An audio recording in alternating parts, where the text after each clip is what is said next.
Hola, ¿qué tal? Yo soy Alberto Schneider y este es el espacio de opinión y análisis de la 4TV. Hoy voy a hablar del tema del acuerdo de paz, entre comillas, entre Israel y la organización político-militar de Hamas.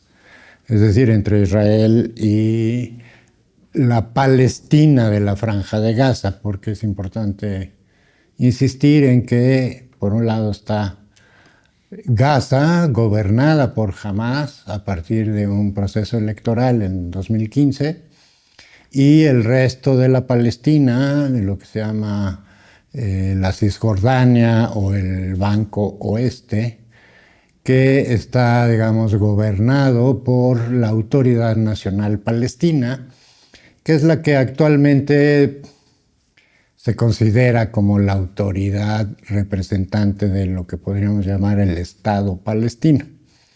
Es decir, la embajadora palestina, que recientemente fue reconocida en nuestro país como tal, es representante de la Autoridad Nacional Palestina que gobierna Cisjordania, no Gaza.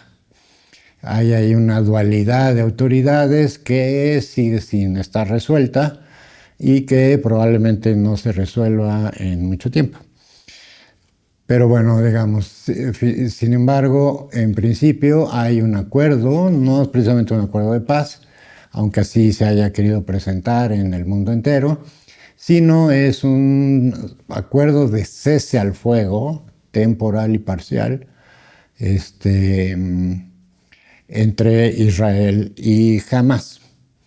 El acuerdo general que anunció principalmente el presidente norteamericano Donald Trump desde Egipto es un acuerdo de paz, así le han querido llamar, un tanto sui generis, porque es un acuerdo de paz que está firmado por Egipto, que es el país sede de las conversaciones y las negociaciones en torno a la paz en Gaza, el gobierno egipcio, el gobierno iraquí, Qatar y los Estados Unidos.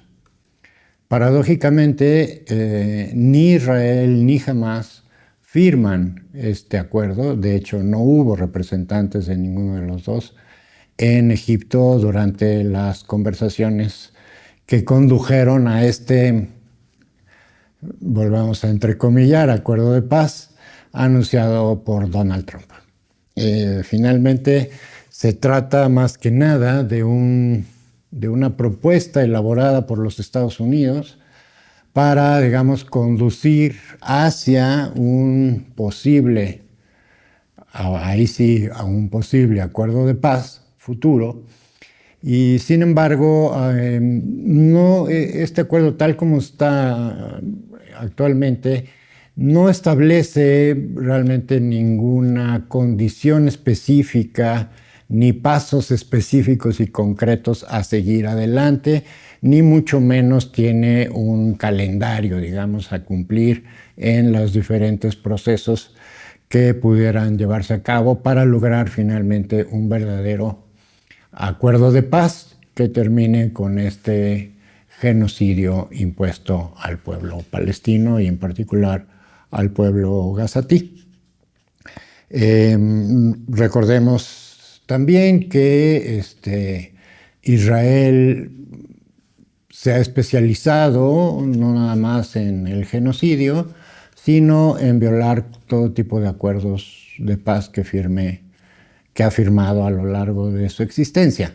Simplemente, más allá de los acuerdos entre fuerzas opositoras, por ejemplo, las Naciones Unidas, el Consejo de Seguridad de las Naciones Unidas, ha acordado a lo largo de 70 años de la existencia del Estado israelí, alrededor de 64 resoluciones supuestamente vinculantes y obligatorias a lo largo de los años en la ONU se han acordado y que han incluso superado el veto norteamericano, ¿no? Entonces son resoluciones en firme, más de 60, 64 hasta donde tengo entendido, que todas, absolutamente todas, han sido violadas por Israel o simplemente no cumplidas, ¿no? Una de ellas, quizás la más importante, es la restitución de las tierras originales de Palestina. Bueno, no las originales, sino aquellas establecidas antes de la guerra de 1967, ¿no? Es una resolución fundamental de las Naciones Unidas que por supuesto ha sido incumplida por Israel. Tan es así que los Altos del Golán, la zona que limita con Siria, que siempre fue territorio sirio, está en manos hoy de Israel desde 1967 y por supuesto Israel no ha devuelto ese territorio, como tampoco ha devuelto todo el territorio que ha ocupado en lo que llamamos Cisjordania. Entonces, bueno, es difícil creer que en esta ocasión Israel va a cumplir con este acuerdo o esta cese al fuego, y de hecho, cuando menos hasta el día de hoy, 14 de octubre, ya, digamos, ya en curso la supuesta suspensión de hostilidades. Hoy mismo en la mañana Israel bombardeó un campamento de refugiados en la ciudad de Yabaila y al mismo tiempo colonos, bueno, israelíes, es un decir, en realidad son colonos de Nueva Jersey, prácticamente todos provenientes de la ciudad de Nueva York, porque digamos, en Israel se han formado colonias, estos colonos que adquieren la nacionalidad israelí al llegar a Israel, alistarse en las fuerzas de defensa, cumplir con un periodo mínimo de 6 meses hasta 2 años, 2 años y medio, de acuerdo con tus propios intereses, pero cuando menos necesitas cumplir 6 meses en Israel, en las fuerzas de defensa, para obtener la nacionalidad israelí. Entonces, estos colonos, el día de hoy, bueno, desde ayer en la noche y en el transcurso de la madrugada y hasta hoy en la mañana, atacaron una pequeña población, Al-Ram, que además, bueno, son pobladores palestinos, pero no son musulmanes. Es una comunidad cristiana ortodoxa, habitante de este pueblo, Al-Ram, en Cisjordania, que fue totalmente, o sea, toda la población fue expulsada desde la noche de ayer, 13 de octubre, y durante la madrugada de hoy, toda la población de ese pequeño poblado en Cisjordania fue atacada y fue obligada a abandonar sus casas. Lo mismo está sucediendo en estos momentos, prácticamente en lo que estamos grabando esta colaboración, un ataque coordinado en otra población también, donde si bien no todos, pero sí su mayoría de pobladores son cristianos ortodoxos o alawítas, como buena parte de los cristianos que existen o que viven desde hace 2000 años en Palestina, lo mismo en Siria, están siendo en este momento atacados por colonos. Sabemos, por voz de uno de sus líderes, que prácticamente todos estos colonos que están atacando estas dos poblaciones cristianas en Palestina, en Cisjordania, son originarios del estado norteamericano de New Jersey. Porque como decía, ¿no?, más o menos los nuevos colonos que van llegando generalmente se agrupan según su origen, ¿no? Entonces algunos colonos que vienen, por ejemplo, de Francia, se reúnen en cierto lugar y ocupan alguna población para crear una comunidad israelí o francesa o israelí polaca, israelí norteamericana, y así continúa, digamos, su proceso de toma de territorio palestino. Entonces, bueno, el acuerdo del cese al fuego está limitado a la ciudad de Gaza, pero como les dije durante la madrugada del día de hoy, el ejército, las fuerzas de defensa, entre comillas la defensa, israelí atacaron un campamento en Jabaila y lo bombardearon, ¿no? Hoy en la mañana, y obviamente, bueno, con muchas bajas entre la población palestina. Finalmente, a pesar, digamos, de la poca confianza y de la evidente violación a los acuerdos de paz por parte de Israel, no deja de ser muy alentador que finalmente en el grueso de la población en Gaza todavía probablemente permanezcan con vida, probablemente alrededor de 1,5 millones, 1,200,000 gazatíes. Cuando menos han dejado de ser, en términos generales, han dejado de ser bombardeados, han dejado de ser sujetos a los disparos indiscriminados de francotiradores ni a la artillería de tanques o drones automatizados. Eso da un enorme respiro a una población que lleva ya 2 años bajo un asedio brutal.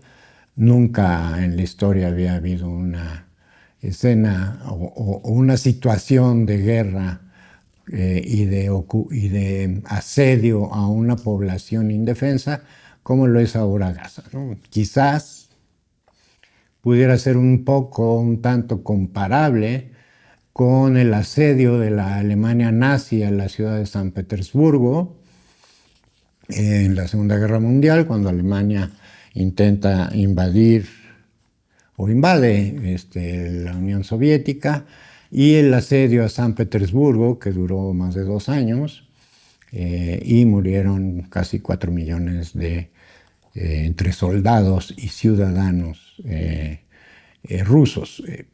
Quizás sea el único antecedente por sus dimensiones de un asedio tan terrible como lo es el de Gaza actualmente, ¿no? Con la diferencia, además, de que, bueno, cuando menos en la Unión Soviética, si bien la mayor parte de la resistencia venía de la población civil, también existía un enorme contingente, probablemente cercano al 1,000,000 de soldados rusos, defendiendo junto con la población a su ciudad. En el caso de Palestina y de Gaza en particular, lo único que tenemos es una población civil que originalmente rondaba los 2 millones, ¿no? Varía un poco la cifra según las diera UNICEF o la ONU o alguna otra organización o la autoridad propiamente de Palestina, de Gaza, entre 1,8 y 2,2 millones de personas. De acuerdo con el último reporte de la relatora especial para Gaza de las Naciones Unidas, probablemente ya cerca de 3/4 de personas, de palestinos, han sido asesinados en los bombardeos de Gaza. Es decir, si esa cifra es correcta o se aproxima a la realidad, estamos hablando de más del 40% de la población de Gaza que ha sido exterminada. Y recordemos que la mitad de la población en Gaza, históricamente, es de menores de edad. Es una de las comunidades con la mayor proporción de personas menores de edad en el mundo. Y por lo tanto, esto significa que prácticamente la mitad de las bajas o de los muertos en Palestina, muertos y desaparecidos en Palestina, en Gaza en particular, son niños, son menores de edad. Niños y niñas, obviamente, ¿no?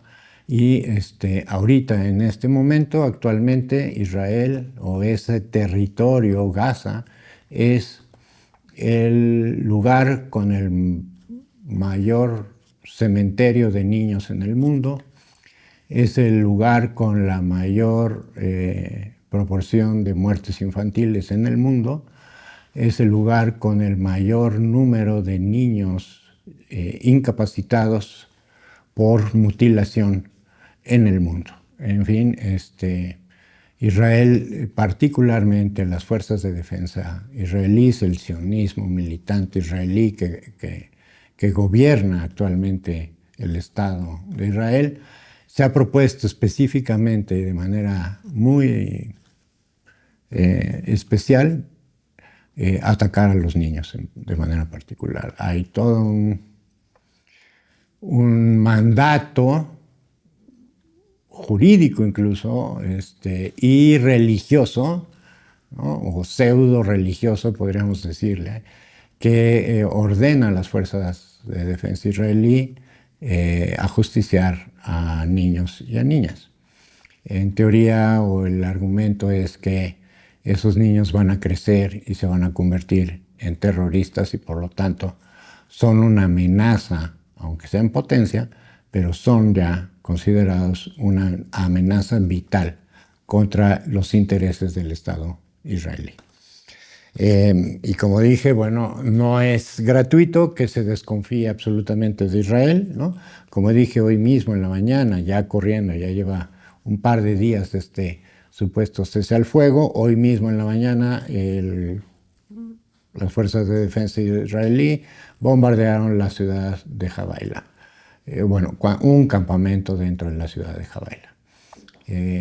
Entonces, bueno, no se espera gran cosa estrictamente de este cese al fuego.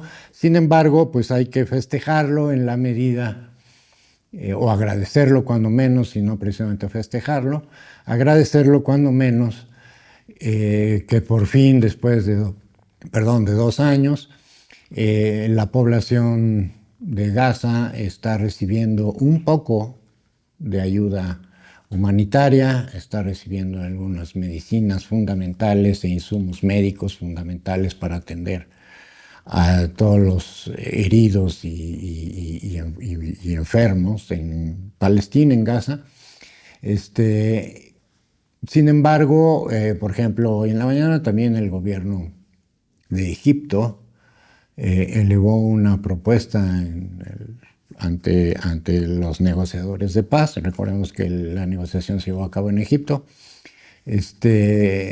Fue una expresión que se dio en las reuniones posteriores.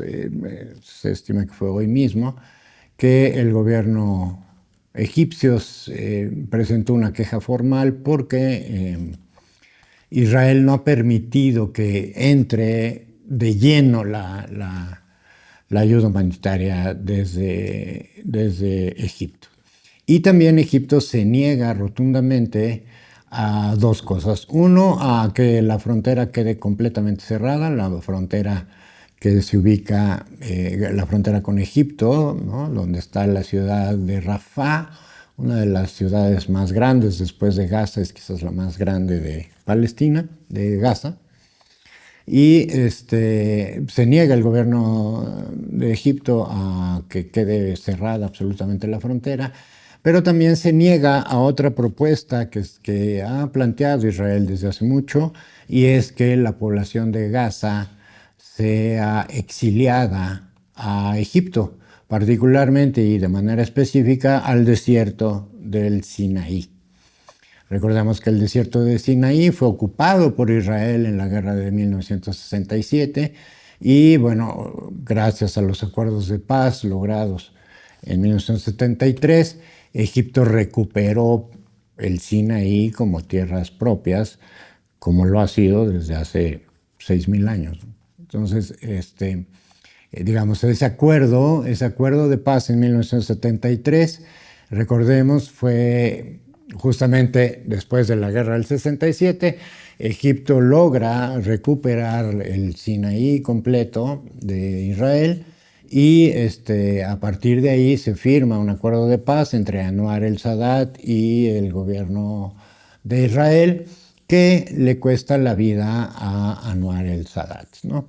Una vez que se firma este acuerdo de paz, ciertos grupos extremistas en Egipto, dentro de las Fuerzas Armadas egipcias, bombardean con un tanque el lugar donde estaba observando el desfile militar el presidente Anwar el-Sadat y muere en ese atentado terrorista, con lo cual todo el proceso de paz que supuestamente iba a continuar, ¿no?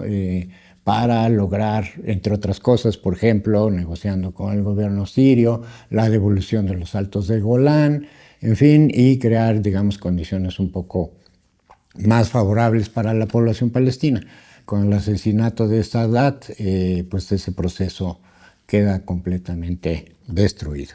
Lo mismo pasó en 1995, poco después de los acuerdos de Camp David, entre todavía Yasser Arafat, el líder indiscutible de la autoridad, bueno, de lo que entonces era la Organización para la Liberación de Palestina, la OLP, y el gobierno entonces de Israel, que ya estaba dominado, no es cierto, todavía no, estaba Ariel Sharon como presidente, y el primer ministro de Israel era Isaac Rabin, ¿no?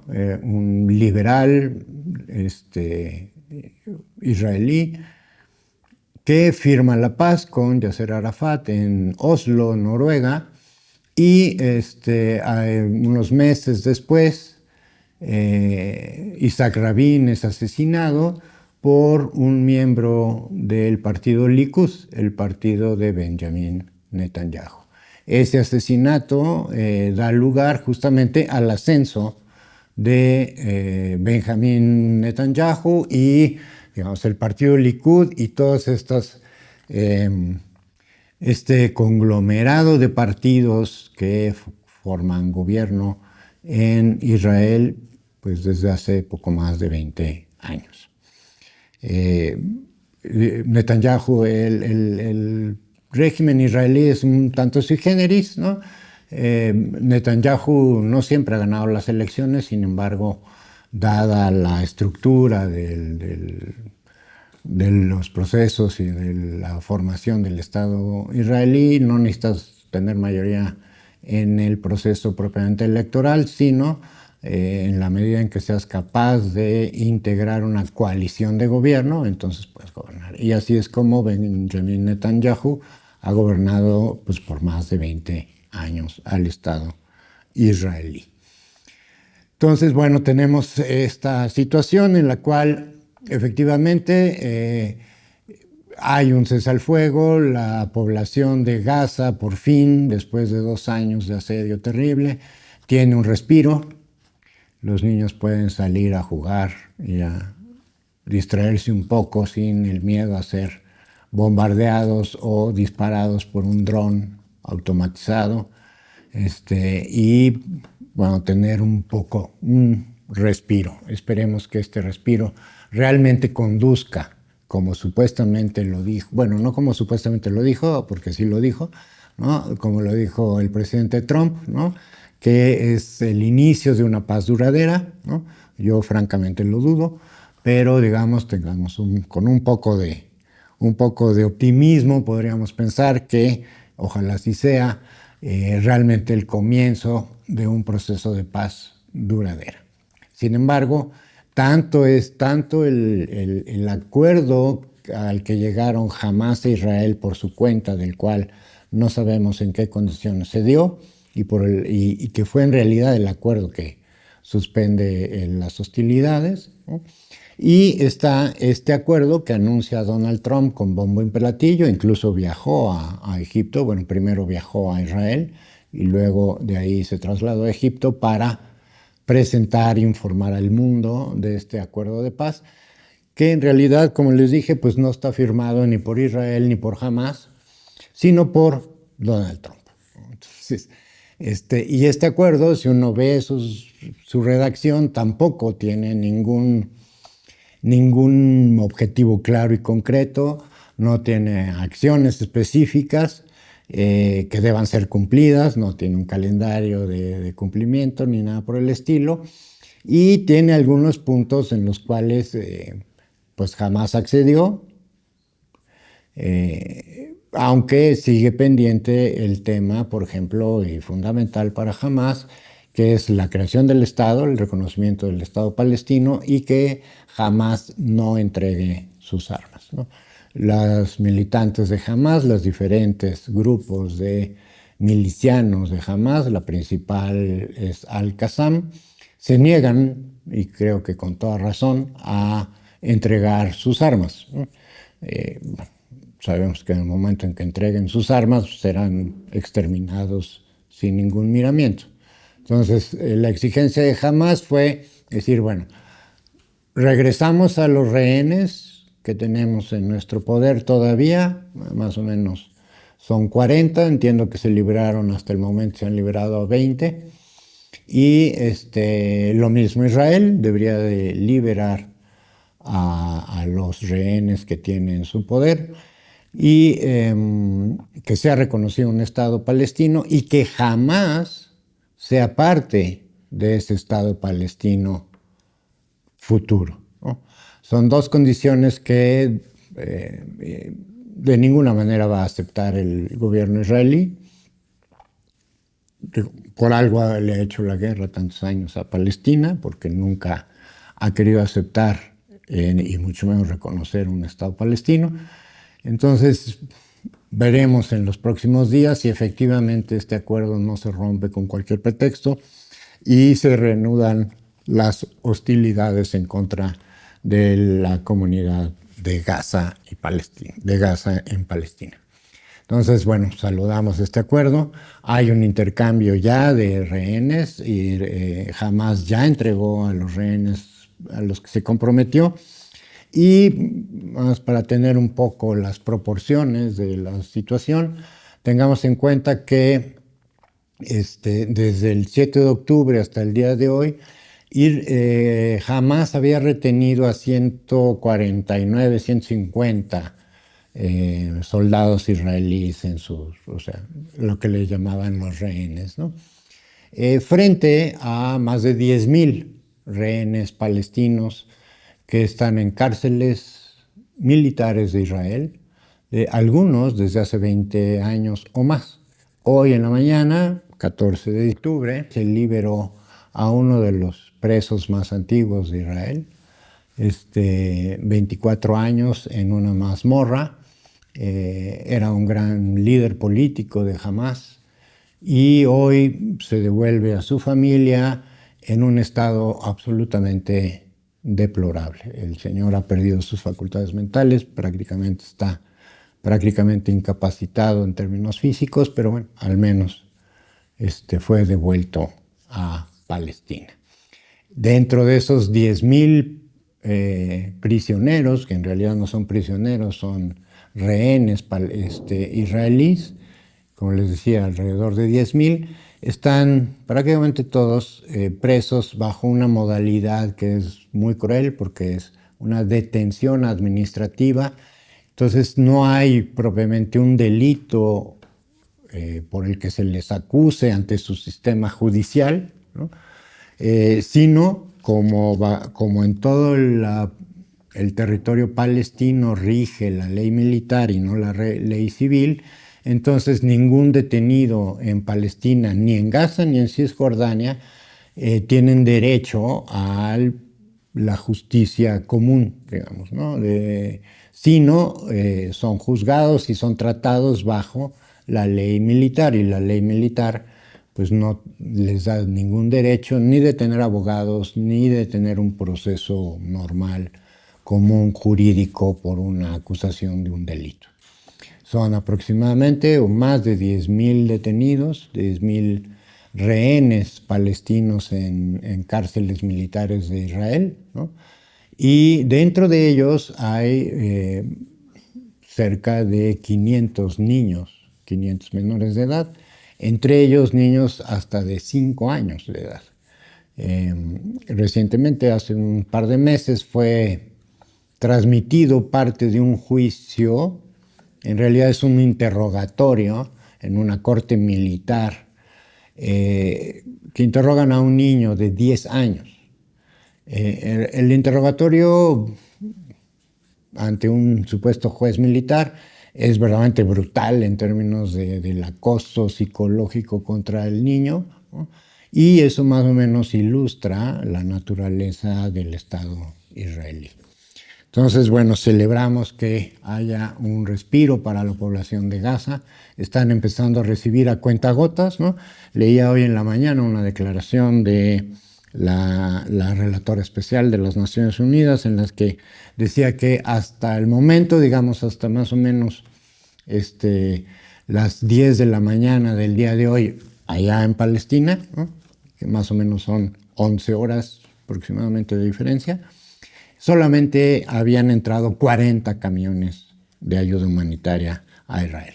Entonces está entrando la ayuda, está empezando a entrar algo de alimentos, sobre todo fórmula para bebés, que es una de las principales necesidades en Gaza, ¿no?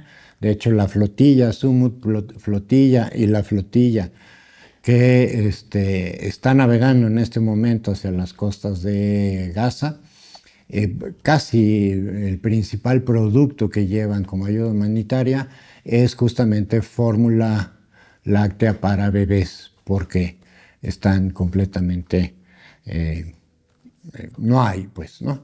Y no solo no hay, sino que por las condiciones en las que está viviendo la gente, las madres palestinas pues no tienen la capacidad, no tienen manera de producir leche materna, entonces la fórmula para bebés es un producto de absoluta necesidad, de necesidad vital en estos momentos para la población gazatí. Entonces, bueno, saludamos que haya habido este acuerdo. Es de un cinismo terrible porque prácticamente obliga a Palestina a aceptar las condiciones brutales del sometimiento a que ha estado sujeta en los últimos 2 años, aunque, bueno, insisto y siempre lo insistiré, esto no comenzó el 7 de octubre y tampoco comenzó en 1948. Recordemos rápidamente la primera aliyah, que es el término hebreo que se utiliza para el efecto, la primera aliyah, o sea, la primera colonización en masa hacia Palestina de población externa europea, se dio en 1882. A lo largo de los años, hasta 1903, hubo varias oleadas diferentes. Luego, a partir de 1936, a partir de un pacto con la Alemania nazi, salieron de Alemania entre 1933 y 1939 entre 80 y 100.000 alemanes y polacos de religión judía hacia Palestina.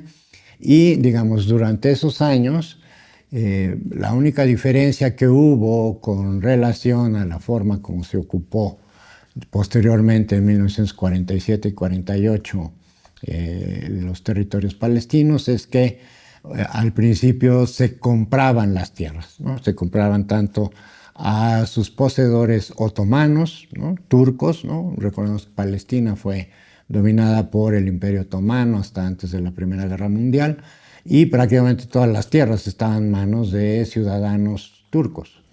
Una parte, y otra parte en manos de banqueros griegos, que tenían una gran, enorme extensión de tierra en Palestina, porque, bueno, fueron muy útiles al Imperio Otomano en sus negociaciones con la Europa colonial.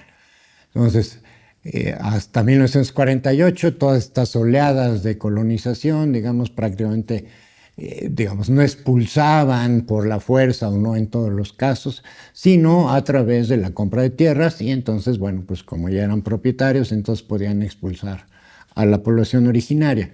A partir del 48, esto pues se convierte ya simplemente en un mecanismo violento. Al principio, mientras todavía continúa el mandato inglés, pues al principio era con las fuerzas armadas inglesas, ¿no? Con la Royal Army inglesa de Gran Bretaña, y posteriormente, ya una vez constituido las fuerzas de defensa israelí a partir de las organizaciones terroristas Irgun, Lehi y otras más, ya una vez que se consolida un ejército israelí, entonces ya sustituye al ejército real del Reino Unido, y es a través de las fuerzas de defensa israelí que todo este proceso de colonización y expulsión de población originaria continua hasta la fecha. Entonces, bueno, de nueva cuenta, saludamos, festejamos con un poco de cautela, ¿no?, este cese al fuego, y esperemos que efectivamente, como lo dijo Donald Trump, efectivamente conduzca a un proceso de una paz duradera, al reconocimiento del Estado palestino y a la restitución de su territorio original. Es todo por hoy y gracias.